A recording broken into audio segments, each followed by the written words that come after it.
नमस्कार मित्रांनो, सकाळी ऊन आणि दुपारी ढगांची दाटी आणि संध्याकाळी पाऊस. तर राज्यातील आजचं हवामान कसं राहणार आजच्या व्हिडिओमध्ये जाणून घेणार आहोत.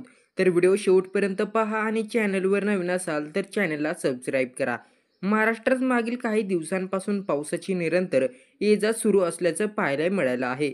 एकीकडे पाऊस काही भागांमध्ये जोर धरताना दिसत आहे, तर काही भागात मात्र ते उघडीप घेताना तर दिसत आहे. अशा या पावसाने काहीची विश्रांती घेण्याचा पर्याय निवडला असून सध्या त्याच धर्तीवर मुंबईसह उपनगरांमध्ये पाऊस उघडीप देताना दिसत आहे.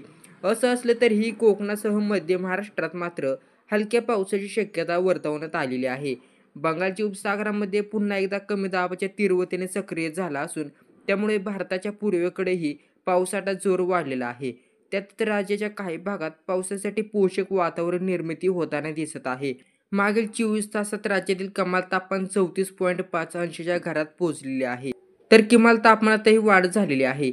मुंबईसह रायगड आणि नजीकच्या भागांमध्ये सकाळी ऊन, दुपारी उकाडा आणि रात्री पाऊस असं हवामानाचं चित्र पाहायला मिळत असल्यामुळे अचानक दाटून येणारे आणि बरसणारे ढग नागरिकांची तारंबळ उडताना दिसत आहे. तिथे विदर्भातही बऱ्याच काळानंतर आता पावसाने उसंत दिली असून काही भागात मात्र पावसाच्या हलक्या सरींचा अंदाज आहे. तर पश्चिम महाराष्ट्रातील घाटमाथ्यावर क्षेत्रामध्ये पावसाचे प्रमाण कमी असलं तरीही ढगांची दाटी मात्र पाहायला मिळत आहे.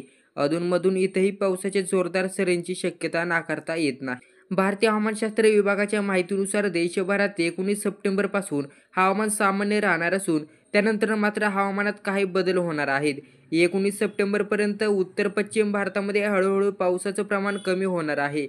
26 सप्टेंबर ते 3 ऑक्टोबर दरम्यान पूर्व भारत वगळता देशाच्या उर्वरित भागांमध्ये पावसाची दमदार हजेरी पाहायला मिळणार आहे. आयएमडीचा अंदाज योग्य ठरल्यास मागील 8 वर्षांमध्ये यंदाच्या वर्षी पहिल्यांदाच पाऊस निर्धारित वेळेच्या आधीच परतीच्या वाटेला लागणार